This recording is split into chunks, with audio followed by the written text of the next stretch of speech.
In October 2003, for the first time in the history of commercial aviation, the world's fastest passenger aircraft was retired with nothing to replace it, and the industry quietly took a step backwards in speed. More than 20 years later, the world is still waiting for a replacement. Companies have raised billions, held press conferences, signed letters of intent with major airlines, and then quietly gone dark. So in this video, we are going to look at exactly why supersonic commercial flight keeps getting promised and keeps failing.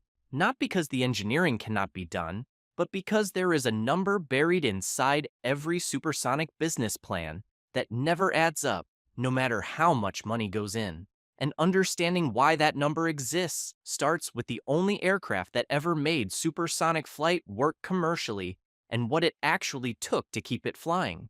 Concorde entered commercial service in 1976, with British Airways and Air France launching simultaneously, cruising at Mach 2.4, roughly twice the speed of sound and more than double the cruise speed of a modern Boeing 787.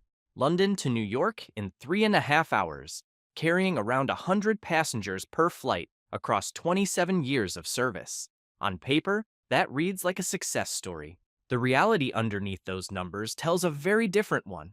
20 aircraft were built across the entire program, and only 14 ever flew commercially.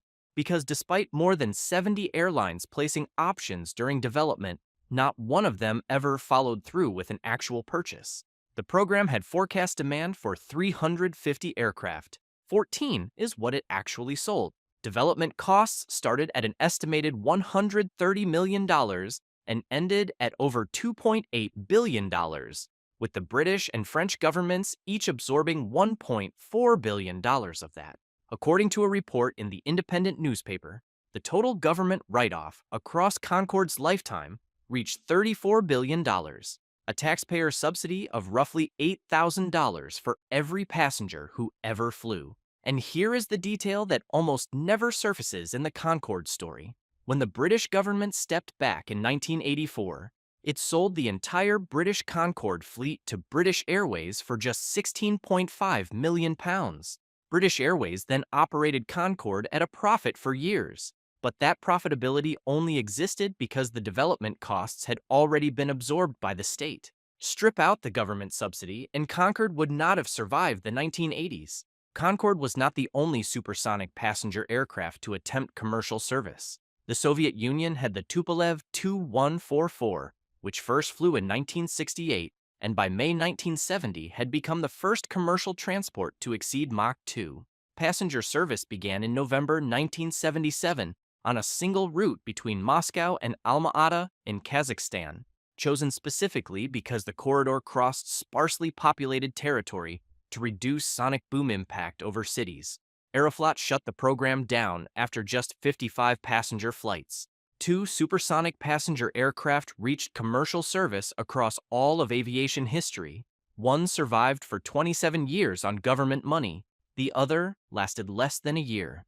That is the complete track record every company promising a Concorde successor has to answer for. 3 well-funded companies stepped forward after Concorde retired, and what happened to each of them tells you almost everything you need to know about why this problem keeps repeating. Aerion Supersonic was founded in 2003 by Texas billionaire Robert Bass, the same year Concorde made its last flight. For nearly 2 decades, the company developed the AS-2, a supersonic business jet targeting Mach 1.4 and carrying 8 to 12 passengers, attracting Boeing as an investor in 2019, a bespoke engine program from General Electric, and confirmed orders from NetJets and FlexJet. By the time it collapsed, its order backlog stood at $11.2 billion across 93 aircraft at $120 million each. In 2021, Aerion shut down overnight with no warning, stating that raising the capital needed to move the AS-2 into production had proven hugely challenging. The company needed $4 billion to reach certification and had only a fraction of that when the doors closed. When Boeing CEO Dave Calhoun was asked in June 2021 why Boeing walked away, his answer left little room for interpretation. Calhoun said he had asked whether the program would deliver an adequate return on capital and bring technology to Boeing's core business. And when the answers came back, no, our decision on Supersonic was that it didn't stand on its own. That is one of the two largest aircraft manufacturers on Earth saying, in plain terms, that supersonic aviation did not make financial sense even as a supporting bet. Spike Aerospace has been developing its S512 Diplomat business jet since around 2013, originally targeting a 2023 delivery. That year came and went without a prototype, without a confirmed engine partner, and without any firm orders. The company relaunched in 2025, describing itself as actively recruiting aerodynamicists and preparing for investor discussions. As of mid-2026, no demonstrator has flown. Boom Supersonic, founded in 2014 by Blake Scholl in Denver, Colorado, sits in a different position. In 2025, Boom's XB-1 demonstrator broke the sound barrier at Mojave Air and Spaceport, the first civil supersonic jet built in America to achieve that milestone. The company has since built a factory in Greensboro, North Carolina, with around 206 orders and pre-orders from United Airlines, American Airlines, and Japan Airlines. But every major engine manufacturer declined to produce the power plant for the Overture airliner, which meant Boom began developing its own engine from scratch. According to Forecast International, that pushes the realistic entry into service date into the mid-2030s at earliest. And the airline commitments from United, American, and Japan Airlines are non-binding options. Commercial interest, not committed capital. None of this is a coincidence, and understanding why requires going back to the physics that governs every supersonic aircraft, regardless of the era it was built in. At supersonic speeds, an aircraft operates with roughly half the lift-to-drag ratio of a subsonic aircraft. Producing the same amount of lift requires approximately twice the thrust, which means dramatically more fuel.